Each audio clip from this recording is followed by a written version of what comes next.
Unsure of your dream? Study abroad destination? Clear your doubts. Videsh Consult. Call 9676502888. నమస్కారం, welcome to I dream. ధర్మ మార్గం with Vijitha కార్యక్రమానికి స్వాగతం.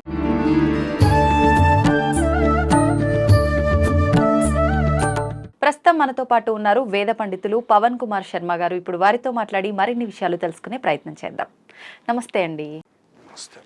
ఉగాది వచ్చింది అంటే నూతన సంవత్సరం. నూతన సంవత్సరం వచ్చింది, ఉగాది అనగానే మనకు గుర్తొచ్చేది ముఖ్యంగా పంచాంగ శ్రవణము. అంటే ఒక రకంగా చెప్పాలనంటే అసలు ఈ సంవత్సరం అంతా ఏం జరగబోతోంది, ఎవరెవరికి ఎలా ఉంది, ఏ రాశుల వాళ్ళకి ఎలా ఉంది, ఏ నక్షత్రం వాళ్ళకి ఎలా ఉంది, ఇదంతా ఒక క్లుప్తంగా మాట్లాడుకోవాలి అంటే అసలు నిజంగా దీనికన్నా ముందు జ్యోతిష్యాన్ని అసలు నమ్మాలా వద్దా? ఇదంతా ఒక రకంగా జ్యోతిష్యాన్ని నమ్మాలా వద్దా రకరకాలుగా మాట్లాడుతారు. అంటే తప్పుగా అనుకోవద్దు మీరు. ఇప్పుడు మీరు ఒక రకంగా చెప్తారు, ఇంకొక అతనితో చేస్తే ఆయన ఇంకో రకంగా చెప్తారు. అసలు ఏంటండి 10 మంది ఉంటే 10 రకాలుగా చెప్తారు, నేను ఎవరిని నమ్మాలి? నిజంగా జ్యోతిష్యం అనేది ఒకే రకంగా ఉండాలి కదా? ఇన్ని రకాలుగా ఉంటుందా? జ్యోతిష్యంలో కూడా మార్పులు ఉంటాయా, లేదంటే చెప్పే మనిషిలో మార్పు ఉందా? అసలు నేను నమ్మను అంటే ఏం చెప్తారు మీరు? జ్యోతిష్యం అనేటటువంటి అంశం మీద ఇప్పుడు లోకంలో ఉన్నటువంటి దాని మీద మీరన్నవన్నీ కూడా సరిపోతాయి. కానీ ఇది వరకు ఆ మాటలు లేవు. ఎందుకంటే ఇది వరకు అసలు జ్యోతిష్కులు అంటే మీరు చాలా రోజులు వెయిట్ చేయాలి. ఎందుకంటే ఒక గ్రామానికి ఒకళ్ళే జ్యోతిష్కులు ఉండేవాళ్ళు. ఒక గ్రామానికి చాలా అరుదుగా ఆ జ్యోతిష్య విభాగాన్ని చెప్పేవాళ్ళు చాలా తక్కువ మంది ఉండేవారు. దానివల్ల ఏంటంటే అది కూడా పారంపర్యంగా రావాలనేవాళ్ళు, వంశపారంపర్యం. అది ఎవరు పడితే వాళ్ళు చెప్పడం, లేదంటే ఇవాళ ఆఫీస్ ఎట్లా ఉంది అని, కానీ లేదా వీటికి సంబంధించింది అయిపోయింది ఇవాళ ఒక కమర్షియాలిటీలో. సో ఇదివరకు అలా లేదు. ఇదివరకు అది చాలా ప్రాచీనమైనటువంటి పద్ధతి. వాళ్ళ నాన్నగారు జ్యోతిష్యం చేశారు అంటే వాళ్ళ అబ్బాయి గారు జ్యోతిష్యం చేసేవాడు. అంటే ఒక పద్ధతి విధానం ప్రకారంగా ఉంది.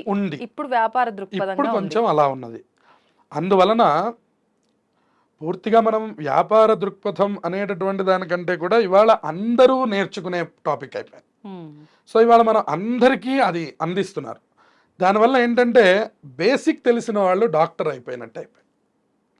ఇప్పుడు డాక్టర్లు ఎంతమంది ఉన్నారు అంటే డాక్టర్లు అందరూ డాక్టర్లేనా? సో విభాగం ఎట్లా అయితే ఉండి ఈ దీన్ని నయం చేస్తున్నారో జ్యోతిష్యం కూడా ఈక్వల్ టు డాక్టరేట్. అందులో స్పెషలైజేషన్ చేయడం, కరెక్ట్గా అక్కడ ఉన్నటువంటి సమస్యని సమస్యగా స్వీకరించి దానికి ఏ రకమైనటువంటి పరిహారం చేస్తే సరైనటువంటి ఫలితం వస్తుందో చెప్పగలగడం అనేటటువంటి దానికి మాత్రమే మనం సరైనటువంటి జ్యోతిష్యం అనే మాట మాట్లాడాలి. అంటే మీరు ఆ మాట అన్నాక నాకు ఒకటి అనిపించింది. ఇప్పుడు ప్రతి ఒక్కరూ ఏ విభాగాన్ని ఎంచుకొని దాన్ని పర్టికులర్గా దానిపైనే ఫోకస్ చేసి ఏది చెప్పాలో అది చెప్పకుండా అందరూ అన్నీ చెప్పడం వల్లే ఈ నమ్మకం పోయింది అనుకోవచ్చా? ఖచ్చితమైన మాట అది. ఎందుకంటే దాని మీద అవగాహన లేని వాళ్ళు అనేటటువంటి మాట కూడా అనాలి. కొంచెం మంది మాట్లాడుతూ ఉండడం వల్ల జనాల్లోకి కూడా అసలు వెళ్ళవలసినటువంటి టాపిక్ కంటే కూడా అనవసరమైనటువంటి టాపిక్లు వెళ్ళిపోవడం.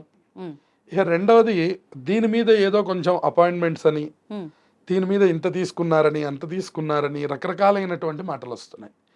ఇక్కడ ఒక్కటే మాట మనం మాట్లాడగలుగుతాము. ఇది వరకు మనకి ఒక ఆపరేషన్ అంటే మన చిన్నతనంలో మనకి వైద్యం అంటే మా వరకు మాకు వచ్చేసరికి ఒక 5 రూపాయలు 10 రూపాయలు డాక్టర్ గారికి ఇస్తే చాలా దివ్యమైన వైద్యం అయిపోయేది. రెండవది, అసలు ఇంకొక డాక్టర్ దగ్గరికి వెళ్ళడం మాకు తెలియదు. ఆయుర్వేదమా అప్పట్లో? అల్లోపతే. ఇంకొక డాక్టర్ గారి దగ్గరికి వెళ్ళడం తెలియదు. మా ఒంటి మొత్తంలో మాకు ఏ సమస్య వచ్చినా కూడా ఆ డాక్టర్ గారే అన్ని నయం చేసేవారు. సో ఇప్పుడు అంటే ఇప్పుడు నాకు ఒక 35 సంవత్సరాలు వచ్చేసరికి పరిస్థితి అలా లేదు. ఎలా ఉంది అంటే నాలుకకి సంబంధించి వస్తే ఒక డాక్టర్ గారి దగ్గరికి వెళ్ళాలి, పన్నుకి సంబంధించి వస్తే ఇంకో డాక్టర్ గారి దగ్గరికి వెళ్ళాలి, ముక్కుకి సంబంధించి వస్తే ఇంకో డాక్టర్ గారి దగ్గరికి వెళ్ళాలి. సో అన్నీ ఒకళ్ళు చూసేటటువంటి విధానం పోయింది, తక్కువగా అయిపోయింది. అలాగే జ్యోతిష్యంలో కూడా మనకి ఏమైపోతుందంటే పూర్తి శాస్త్రాధ్యయనం చేయడం, పూర్తిగా ఉండడం, పూర్తిగా దాంట్లోనే నిమగ్నమై ఉండడం, నిమిత్తంగా వేరే వ్యాపకం లేకుండా నిరంతర గ్రహముల మీద మాత్రమే దృష్టి పెట్టి ఆ ఉపాసనని కూడా ఆ గ్రహములతో కలుపుతూ ఉండాలి జ్యోతిష్కుడి యొక్క లక్షణం. ఇక రెండవది దైవజ్ఞత్వం అని మనకు ఒక మాట ఉంది.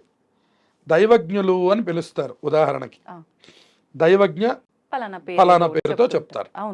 ఈ దైవజ్ఞ అన్న శబ్దం ఏమిటంటే దివ్యమైనటువంటి యొక్క జ్ఞానాన్ని కలిగి ఉండడం అనేది ఒక సంస్కృతంలో ఒక అర్థం మనం చెప్పగలిగితే. అంటే ఇప్పుడు అదొక బిరుదుగా తీసుకోవచ్చా? అంటే ఇప్పుడు చదువుకున్న వారికి ఒక సర్టిఫికెట్, ఒక గుర్తింపు ఎలా అవును. వస్తుందో అది అలా అలా వస్తుందా? వస్తుంది. డాక్టరేట్ ఎట్లా మనకి ఇప్పుడు డాక్టర్ జయశంకర్ అని మనం ఎట్లా చెప్తాం, అట్లాగే ఇది కూడా ఈక్వల్ టు డాక్టరేట్. నేను ఇందాక అదే విషయం చెప్పాను. డాక్టరేట్ ఎట్లాంటిదో మనకి జ్యోతిష్యంలో కూడా దైవజ్ఞత్వం అట్లాంటిది. హ్మ్. ఈ దైవజ్ఞత్వాన్ని సంపాదించిన వాళ్ళకి మాత్రమే పైన ఉన్నటువంటి గ్రహ సంచారం మొత్తం ఎలా జరుగుతోంది అనే అంశాలు ఎప్పుడు వాళ్ళ బుర్ర కూడా అట్లా పైన తిరుగుతూ ఉండాలి. తప్పుగా అనుకోకూడదు. ఇవాళ రేపు ఈ గుర్తింపులు అనేది డబ్బులుంటే వచ్చేస్తున్నాయి కదా! నిజంగా జ్ఞానంతోటే అందరికీ వస్తున్నాయి అనుకోవడానికి కూడా లేదు కదా! అంటే ఏది నమ్మలేకపోతున్నాం కదా! అంటే అలా లేరు అని కూడా మనం అనడానికి మనకేమీ అవకాశం లేదు. హ్మ్. ఎందుకంటే మన చుట్టూ ఉన్న ప్రపంచం చాలా చిన్నది, హ్మ్. మనం చూడని ప్రపంచం చాలా పెద్దది. సో అందువల్ల ఉన్నారు, హ్మ్. ఖచ్చితంగా దైవజ్ఞులైనటువంటి వాళ్ళు ఉన్నారు కాబట్టే హ్మ్. మనకి ఇంకా సరిగ్గా గ్రహణాలు ఎక్కడ జరుగుతున్నాయి, హ్మ్. సరిగ్గా మనకి ఈ తిథి ఎప్పుడు వస్తుంది, సరిగ్గా మనం వినాయక చవితి ఎప్పుడు వస్తుంది, సరిగ్గా వర్ష ఋతువు ఎప్పుడు వస్తుంది, హ్మ్. అన్ని విషయాలు మనకి తెలిసిపోతుంది. పంచాంగంలో ఉన్నటువంటివి 60 జరగకపోయినా 40 జరుగుతున్నా కూడా ఇంకా దైవజ్ఞులు మనకి ఉన్నట్లే కదా. అందువలన దైవజ్ఞులు అనేటటువంటి వాళ్ళు ఉన్నారు. ఎంతమంది ఇలా తెర మీదకి వచ్చి మాట్లాడుతున్నారు హ్మ్. అనేది మనం అనుకోవాల్సినటువంటి అంశం. హ్మ్. ఎందుకంటే సరిగ్గా చదువుకున్న వాళ్ళు ఎవరు బయటకు వచ్చి మాట్లాడట్లేదు, వాస్తవం. బయటకు వచ్చి మాట్లాడుతున్న వాళ్ళు ఎవరు కూడా చదువుకున్నవారు కాదు. హ్మ్. ఇదొక్కటే విషయం. ఎలా గుర్తించొచ్చంటారు సామాన్య ఇది ప్రజలు ఇదంతా రాళ్లల్లో సాలగ్రామాలని తీయడం లాంటిది. వెతికినట్టుగా? ఇది చాలా కష్టమైన ప్రక్రియ. ఖచ్చితంగా ఈయన చదువుకున్నాడు అనడానికి కానీ ఇది ఇది అందరికీ అవసరం అయ్యేది. ఇది చాలా అవసరం, కానీ ఇది చాలా దుర్లభం. హ్మ్. ఇది ఎవరికి దొరకదు. హ్మ్. ఇది ఒక రాళ్లల్లో మీరు ఒక రాళ్ల గుట్ట పోసి దాంట్లో నుంచి పూజార్హమైనటువంటి రాళ్ళు రాయిని అంటే వెతకండి. సాలగ్రామం అంటాం మనం. సాలగ్రామాల్ని తీయండి అనడం ఎట్లాంటిదో ఈ హ్మ్. సభ్య సమాజంలో చదువుకున్నటువంటి ఒక జ్యోతిష్కుడిని తీయండి అనడం కూడా అంతే కష్టం. హ్మ్. అది ఎవరైనా తీయలేం. చాలామంది నర్మదా నదికి వెళ్ళారు మొన్న పుష్కరాలకి, నాతో చెప్పారు, ఆ. ఏమండి నర్మద బాణాలు ఎక్కడ దొరుకుతాయి, మేము చాలా వెతికాం మాకు ఎక్కడ దొరకలేదు అన్నారు. హ్మ్. అట్లాగే సరైనటువంటి జ్యోతిష్కుడు కూడా మనకి ఎక్కడ దొరకడు. ఆ. అది చాలా అరుదు. ఓకే. లేరు అని చెప్పడానికి మనకు అవకాశం లేదు. ఇంకా ఉన్నారు, హ్మ్. అందరూ ఉన్నారు. అందరిలో చిన్నవాడిని నేను, కానీ చాలామంది పెద్దలు ఇంకా దీని మీద ఉపాసన చేసి పారంపర్యగతంగా ఉన్నటువంటి ఆ జ్యోతిష్యాన్ని వృద్ధి చేస్తున్నారు కాబట్టి హ్మ్. అసలు 10 టాపిక్స్లో 2-3 అన్నా కరెక్ట్ Correct. అని అనిపిస్తున్నాయి మనకి. అసలు ఏంటండి జ్యోతిష్యం అంటే ఏంటి? ఇప్పుడు జ్యోతిష్యం అనగానే చెయ్యి చూపించానా, నాకు 4 మాటలు చెప్పారా, అది జ్యోతిష్యం. లేదు నా పేరు చెప్పానా, దానికి తగ్గట్టుగా 4 మాటలు చెప్పారా, జ్యోతిష్యం. ఇది ఇప్పుడున్న అవును, పోకట. అసలు అవును. ఏంటి జ్యోతిష్యం? జ్యోతిష్యం అనేటటువంటిది వేదంలో అంగమైనటువంటి ఒక శాస్త్రం. జ్యోతిష్యం అనేటటువంటి దానికి ఒక శాస్త్రము అని పేరు. శాస్త్రం అనేటటువంటిది మనకి 6 అంగములు ఉన్నాయి వేదములకు అని మనకి పురాణం చెప్తున్నది. షడంగాలు అంటారు వీటిని. షడంగాలు. షడంగాలు 6 అంగములుగా మనకి ఉన్నది. హ్మ్. అందులో ఒకటి జ్యోతిష్య శాస్త్రం. ఈ జ్యోతిష్యము అన్నదానికి అర్థం ఏమిటి అంటే ఇది సూర్యుడి యొక్క మండలం నుంచి మనం చెప్పేటటువంటి శాస్త్రం. దాన్నే మనం సౌరమానం అంటాం, లేదు చాంద్రమానం అంటాం, లేదా బారుహస్పత్యమానం అంటాం. ఈ మూడిటి ద్వారానే లోకమంతా జరుగుతుంది. ఉదాహరణకు మనకి తెలుగు వైపు ఉన్నటువంటి వాళ్ళందరం కూడా చాంద్రమానం అని చెప్తూ ఉంటాం. దక్షిణాది వైపు ఉన్నటువంటి వాళ్ళందరూ కూడా గుజరాత్, తమిళనాడు, వీళ్ళందరూ కూడా సౌరమానం అంటారనమాట. వాళ్ళు సూర్యుడు ఏ రాశిలో ఉంటే ఆ మాసం అంటారు. ఉదాహరణకి ఇప్పుడు ప్రస్తుతానికి కుంభరాశిలో ఉన్నాడు అంటే ఇది కుంభమాసం అంటారు వాళ్ళు. ఓ. దాన్నే రాశే మనం మాసం. హ్మ్. దాన్నే మనం కుంభమేళ అంటున్నాం. హ్మ్. ఇప్పుడు అటు కూడా అంతే, నార్త్ వైపు. అలాగే గుజరాత్ వైపు కూడా ఈ సౌర ఉపాసన అనేటటువంటిది చాలా ప్రత్యేకంగా ఉంది. హ్మ్. ఇంకా మేము కొన్ని ప్రదేశాలు తిరిగినప్పుడు మా ప్రత్యక్ష అనుభవం, ఏ రోజు సూర్యోదయం కాకపోతే అక్కడ ఉన్నటువంటి వాళ్ళు ఆ రోజు భోంచేయరు. సహజంగా అది భోంచేయరు. సాధ్యమా సూర్యోదయం కాకుండా ఉండడం? కొన్ని చోట్ల ఉన్నది అది. అంటే ఇప్పుడు మనకి ఉదాహరణకి బాగా చలికాలం ఉందనుకోండి, ఒక్కోసారి మనకి సూర్యుడు వచ్చాడు వెళ్ళాడు కానీ మనకేం కనపడదు, మనకు కనిపించదు కానీ కనిపించదు. అది జరుగుతుంది. జరుగుతుంది కానీ ఓకే. వాళ్ళు అలా కాదు. హ్మ్. వాళ్ళ ప్రత్యక్ష భగవానుడు సూర్యకిరణములు గనక వాళ్ళ ఇంటి మీద పడకపోతే ఆ రోజు ఉపవాసం అంటారు వాళ్ళు. మ్హూ. అట్లా ఉన్నటువంటి కుగ్రామాల్లో గుజరాత్ ప్రాంతంలో అలా ఉన్నటువంటి ప్రదేశాలు కూడా మేము చూసాం. ఓ. సౌర ఉపాసన అంటే సూర్యుడి యొక్క ఉపాసన అంటే అంత గొప్పగా చేస్తున్నారు వాళ్ళు అని. మ్. ఇంకా మనం ఇంకా బాగా చేయట్లేదని అర్థం అన్నమాట. సూర్యుడితో మనకి సంబంధం ఏం లేదు, ఒక 3 లేదా 4 పూటలు కూడా వెళ్ళిపోతుంది, అది వేరే విషయం. అందువలన సూర్య ఉపాసన చేసే వాళ్ళు మాత్రం ఆ రోజు భోజనం చేయట్లేదు. అంత గొప్పగా సూర్య ఉపాసన చేసేవాళ్ళు ఉన్నారు. ఈ జ్యోతిష్యమునకు అసలు అర్థం ఏమిటి అంటే సూర్య సంబంధమైనటువంటిది. జ్యోతి అంటే కళ్ళు అని అర్థం. ఆ కళ్ళు చూడగలిగినటువంటివి ఏవైతే ఉన్నాయో అది ఎవరి కళ్ళతో చూడాలి అంటే పరమాత్మ యొక్క దృష్టితో చూడాలి వీడు. అందుకనే దైవజ్ఞ అంటే అర్థం చెప్పేవారు. దైవజ్ఞత్వం రావడం అంటే వీళ్ళకి దివ్యమైనటువంటి శక్తి రావాలి. అంతేగాని ప్యాంటు షర్టోనో లేదా ఇంకోటి వేసుకోనో ఇట్లా కూర్చోగానే ఇట్లా వచ్చే టాపిక్ కాదు అది అని మనం అనుకుంటాం. కానీ అక్కడ ఏ రిజల్ట్ మనకు కనపడదు. ఒక బ్రాహ్మడి దగ్గరికి వెళ్తేనే కొంతమందికి రిజల్ట్ కనపడుతుందని అనుకోండి కాసేపటికి. ఎందుకు కనపడుతోంది అంటే ఇక్కడ కేవలం శాస్త్రమే కాదు, కొంత తపస్సు కొంత బలం కూడా ఉండాలి వాళ్ళకి. వాళ్ళు ఏదో ఒక దేవతా ఉపాసనని బాగా చేయగలగాలి. అప్పుడే ఇది బాగా ఫలిస్తుంది. అందువలన ఈ ఉపాసనని పెద్దలు ఆచరించేవారు. ఈ దైవజ్ఞులైనటువంటి వాళ్ళు ఆచరించి ఆ ఉపాసనతో కూడినటువంటి యొక్క జ్యోతిష్యమును లోకానికి అందించేవారు. ఇప్పుడు అది మనకి కొంచెం కరువైంది అని చెప్పాలి. అంత ఉపాసకులుగా ఉండాలి జ్యోతిష్కులందరూ కూడా. అప్పుడే మనం చెప్పే జ్యోతిష్యం అనేటటువంటిది ఫలిస్తుంది. ఇప్పుడు ఈ రాశులు ఇవన్నీ కూడా వార ఫలాలు అని చెప్పి మాస ఫలితాలు అని చెప్పి ఇవన్నీ చెప్తూ ఉంటారు. ఒకసారి జ్యోతిష్యులే చెప్తారు ఇది వ్యక్తిగతంగా చూసుకోవాల్సింది, ఇది అందరికీ వర్తించదు అని చెప్పి. కానీ ఒకసారి మాత్రం ఈ రాశి వాళ్ళందరికీ ఇలానే ఉండబోతుంది అని చెప్పి చెప్తారు. అసలు నిజంగా ఇది అంటే ఓవరాల్గా పర్టికులర్గా ఒక రాశి వాళ్ళకి ఇలా ఉంటుంది అని చెప్పిన దాన్ని మనం నిజంగా తీసుకోవచ్చు అంటారా? ఆ ఫలితం నిజంగా మనపై ఉంటుందంటారా? ఎలా తీసుకోవచ్చు దీన్ని? ఇది ఖచ్చితంగా ఉంటుంది ఫలితం. కాకపోతే ఇది చాలా కొద్ది మందికి మాత్రమే ప్రభావం చూపిస్తుంది. మిగిలినటువంటి యొక్క వాళ్ళు మనకి రాలేదు కదా అని చెప్పని మనకి ఫలితం లేదని. ఉదాహరణకి ఇక్కడ మళ్ళీ మనం కరోనా వైరస్ గురించి మాట్లాడతాం. కరోనా వైరస్ ఇప్పుడు వచ్చింది లోకంలో ఉందనుకోండి. కరోనా వైరస్ మనకు వస్తే లోకంలో కరోనా వైరస్ వచ్చినట్ట లేకపోతే కాదా? అది వచ్చింది జాగ్రత్త పడండి అని చెప్పడం ఎటువంటిదో ఈ మాసఫలములు చెప్పేటటువంటి వాళ్ళు వాళ్ళ నోటితో చెప్పినటువంటి మాటలు కూడా జాగ్రత్తలు. అలా స్వీకరించండి. మీకు జరగలేదనుకోండి మంచిదే కదా, మనకి ఏ చెడు జరగలేదు, భగవంతుడు మన యందు ఉన్నాడు. ఒకవేళ అది జరిగింది, ఓహో ఆయన చెప్పిన జాగ్రత్తను చేస్తాం. సో దానివల్ల వచ్చినటువంటి యొక్క ఇబ్బంది లేదు. ఇక్కడ మనం ఆ చెప్పిన ఆయన్ని తప్పనో విన్న వాళ్ళ తప్పనో మనం చెప్పే విధానం కూడా అంటే మనం ఏదైనా మాట్లాడేటప్పుడు వ్యక్తిగతంగానే చూసుకోవాలి. అంటే మన పుట్టిన date of birth, time of place అన్ని పట్టి.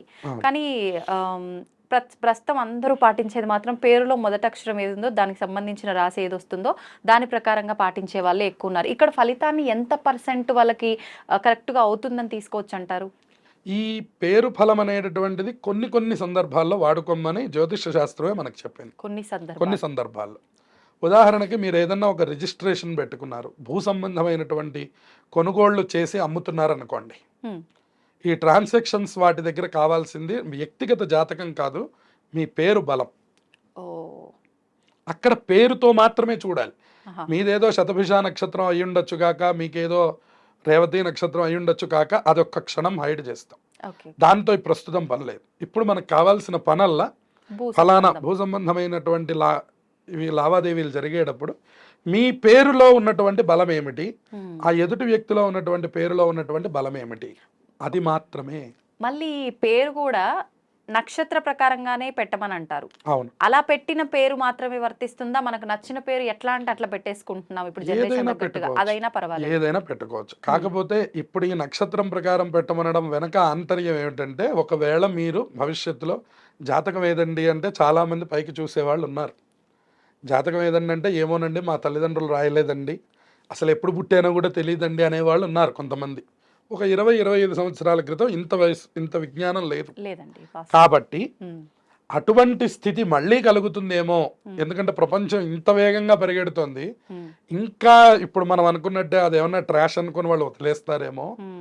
కనీసం ఫలానా పేరు చెప్పగలిగితే, ఓహో ఈ పేరు ఈ నక్షత్రం కదా, ఈ నక్షత్రం తాలూకు మనం చూసినప్పుడు ఈ వ్యక్తికి ఆ వ్యక్తికి సరిపోతుంది అని మాత్రమే పెట్టమని చెప్తున్నారు. కానీ ఇప్పుడు ఈ పేరుతో మీరు చెప్పినట్టుగా కొన్ని సందర్భాలు అన్నారు కదా, పేరు బలం ఇంకా భూ సంబంధిత కాకుండా ఇంకా ఎటువంటి సందర్భాల్లో చూడండి. కొన్ని వర్ణముల వారికి వివాహ సందర్భంలో కూడా పేరు బలాన్నే ప్రధానంగా చూస్తారు. అది కొందరికి చెప్పి ఉన్నారు, కొందరికి జ్యోతిష్యంలోకి ప్రవేశించరు. అది దైవజ్ఞుడి దగ్గర ఉంటుంది ఆ లిమిట్స్ అన్ని. ఆ లిమిట్స్ అన్ని వాళ్ళకి తెలుస్తాయి. ఎవరికి ఎక్కడ ఎలా చూసి ఎలా చెప్పాలి అనేటటువంటి ఫండమెంటల్స్ అన్ని వాళ్ళకి తెలుసుంటాయి. సో వాళ్ళు ఏం చేస్తారంటే ఆయా సందర్భం వచ్చినప్పుడు, ఇప్పుడు మనం కూడా చూస్తూనే ఉంటాం కదా, ఉదాహరణకి ఫలానా రాజు ఫలానా ఇంకొక అమ్మాయి వివాహం జరగాలి అంటే పేరులో బలం బాలేదు కాబట్టి ఫలానా నీలవేణి అనే పేరుని కృష్ణవేణిగా మార్చండి. ఇని మార్చి వివాహాలు చేసినవి వాళ్ళందరూ చక్కగా జీవనాలు చేసినవి మీరు ఎంతమందిని చూసుంటారు? కానీ కరెక్టే అంటారా ఇలా మార్చే విధానం? ఖచ్చితంగా. మరి ఇప్పుడు ఇవాళ మనం 5,000 రూపాయల అపాయింట్మెంట్ ఇచ్చి ప్రత్యేకంగా ఈ పేరు మార్చే వాళ్ళ దగ్గరికి వెళ్ళి మార్చుకోవట్లేదా? అది చాలా గొప్ప అయినప్పుడు ఇది ఎందుకు గొప్ప కాదు? మరి ఇప్పుడు అందరం వెళుతూనే ఉన్నామా? ఇవాళ పవన్ కళ్యాణ్ అనే పేరు ఏదో సరిపోలేదని ఇంకో 2 ఎన్నులు యాడ్ చేస్తున్నామా? పవన్ కళ్యాణ్ అనగానే కళ్యాణ్ పక్కన ఇంకో 2 ఎన్నులు, లేదా పవన్ పక్కన ఇంకో 2 పీలు ఏవో యాడ్ చేస్తున్నారు. ఇది ఎలా సాధ్యం అవుతుంది అని అడిగిన దీని గురించి ఎవరు మనం మాట్లాడలేదు. అసలు పేరు మార్చడం అనేటటువంటి దాని గురించి అని అక్కడ ఉన్నటువంటి యొక్క జంతువుని బట్టి దాన్ని యోని కూటమి అని పిలుస్తారు మనకి. ఆ జంతువు గనక శత్రువుగా ఉన్నట్లయితే గనక దాన్ని మార్చడం కోసమని ఇంకొక పేరు ఏదైనా పెట్టి మిత్రత్వాన్ని తీసుకొచ్చి వివాహం చేసేవాడు. జాతకంలో ప్రకారంగా ఉన్న జంతువు గణం ఏదైతే జాతకం కాదు, ఇది కేవలం పేరుతోనే. ఈ పేరు ఉన్నటువంటి యొక్క పేరుతో ఉన్నటువంటి నక్షత్రంతో సూచించేటటువంటి జంతువు గనక ఈ వచ్చినటువంటి వరుడికి విరోధమైతే, ఉదాహరణకి మనకి ఒక పిల్లి ఎలుక వచ్చాయనుకోండి, పిల్లి ఎలుకలకి మనం వివాహం చేయకూడదు. పిల్లి ఎలుక ఇవి ఎప్పుడు కొట్టుకునేవి, సహజ శత్రుత్వం, వీటికి ఎప్పుడు చేయకూడదు. పులి మేక పిల్లి ఎలుక ఇవన్నీ మనకు తెలుసు. జనరల్ గా ఎలాంటి వాటికి కుదురుతుంది? ఇంకా ఈ రెండు కాకుండా మనకి ఏదైనా, ఇప్పుడు ఉదాహరణకు ఒక గుర్రం ఒక పులి ఉందనుకోండి, వాటిల్లో శత్రుత్వం ఏముంటుంది? గుర్రానికి పులికి శత్రుత్వం లేదు. కాస్త వీళ్ళు ఎగబడుతుంటారు, కాస్త వాళ్ళు ఎగబడుతుంటారు, ఏం ప్రయోజనం ఏం లేదు, శత్రుత్వం ఉండదు, అది సహజత్వం ఉంటుంది. దాంట్లో మనం వివాహం చేయడానికి ఇబ్బంది లేదు. తప్పించి ఇది ఖచ్చితంగా ఇట్లాగే చేయాలి అనేటటువంటి నిమిత్తం లేదు. ఎప్పుడైనా ఇటువంటి శత్రుత్వం వచ్చినప్పుడు పూర్వకాలంలో ఏం చేసేవారంటే, అమ్మ కొంచెం పేరు మార్చండి, ఫలానా రామలక్ష్మి అని ఉన్న పేరుని ఇంకో లక్ష్మిని మార్చమని చెప్పేవారు. చెప్పి ఆ వివాహం జరిపించేవారు. మీరు ఇప్పుడు కొన్ని 100 మందిని చూడవచ్చు అటువంటి వాళ్ళు మనకి తెలంగాణ ప్రాంతంలో చాలా మంది ఉన్నారు. అలా జరిగినాయి. చక్కగా మనవాళ్ళు మనవరాళ్ళ దాకా వచ్చిన వాళ్ళు ఉన్నారు. ఇప్పటికి కూడా మా దగ్గరకు వచ్చి గోత్రనామాలు చెప్పేప్పుడు నా అసలు పేరు ఫలానా అండి, పెళ్లితో నాకు మార్చి ఈ పేరు పెట్టారు, ఈ పేరు ఆ పేరు 2 చదవండి అనేవాళ్ళు ఉన్నారు. అవును, అసలు నిజంగా వాడాల్సింది ఏ పేరుని అలా మార్చినప్పుడు మార్చిన పేరే వాడాలి అంతే. కొత్త పేరు ఆనందం కోసం చెప్తారు. అట్లా వాళ్ళు చెప్పినప్పుడు మనం కూడా ఓహో ఫలానా పేరు నుంచి ఫలానా పేరు మార్చారు అని మేము కూడా మా విజ్ఞానం కోసం చూస్తూ ఉంటాం అట్లాంటివి. అందువలన అట్లా మార్చిన సందర్భాలు బాగున్నవి మనకు కనపడుతూ ఉన్నాయి. అయితే ఇది దైవజ్ఞుల యొక్క చేతుల్లో ఉంది, మంచి వాళ్ళు దొరకాలి. ఇప్పుడు ఎవరికైనా అంతే కదండి. ఇప్పుడు ఉదాహరణకు మనకు ఒక కడుపులో నొప్పి వచ్చిందండి, లోపల ఏం జరుగుతుందో మనకు తెలియనప్పుడు మనం ఏం చేస్తాం, ఒక డాక్టర్ గారి దగ్గరికి వెళ్తాం. ఆయన వెంటనే ఆపరేషన్ అన్నాడు అనుకోండి, మీకు గుండెల్లో రాయి పడుతుంది, పక్క వాళ్ళ దగ్గరికి వెళ్తాం, ఈయనేమిట్రా నాయన మనం వెళ్ళగానే ఆపరేషన్ అన్నాడు అని అనిపిస్తుంది. తర్వాత ఆ పక్క వాళ్ళు కూడా అదే చెప్తే అప్పుడు ఈయన్ని మనం నమ్ముతాం అన్నమాట. ఇవాళ మనం డాక్టర్ ఎట్లాగో ఈక్వల్ టు జ్యోతిష్ కూడా అట్లాగే. ఈ విషయం మనం చెప్పంగానే నమ్మడం అనేటటువంటిది కుదరదు. ఇంకొక 2 జ్యోతిష్కులు కనుక ఏమండి ఇది కొంచెం ప్రమాదమైనటువంటిది, కొద్దిగా మీరు జాగ్రత్తలు తీసుకోండి అని కనుక ఇంకో 2 సూచిస్తే తప్పకుండా ఆయన ఆచరిస్తారు. అలాగే ఇక్కడ కూడా ప్రస్తుతం ఉన్న సమాజంలో కూడా మీరు కూడా మీ జ్యోతిష్కుల్ని తప్పకుండా సంప్రదించండితో పాటుగా ఇంకో చోట సంప్రదించైనా సెకండ్ ఒపీనియన్ ద్వారా మీరు నిర్ణయం తీసుకున్నా కూడా చదువుకున్న వాళ్ళు ఎవరు బాధపడరు దీని గురించి. సరైనటువంటి వర్త్ ఉన్నటువంటి వాళ్ళు ఎవరు అయ్యో మీరు ఇంకోళ్ళ దగ్గరికి వెళ్ళారు నా దగ్గరికి రావద్దు అని కానీ ఇట్లాంటి మాటలు ఉండవు.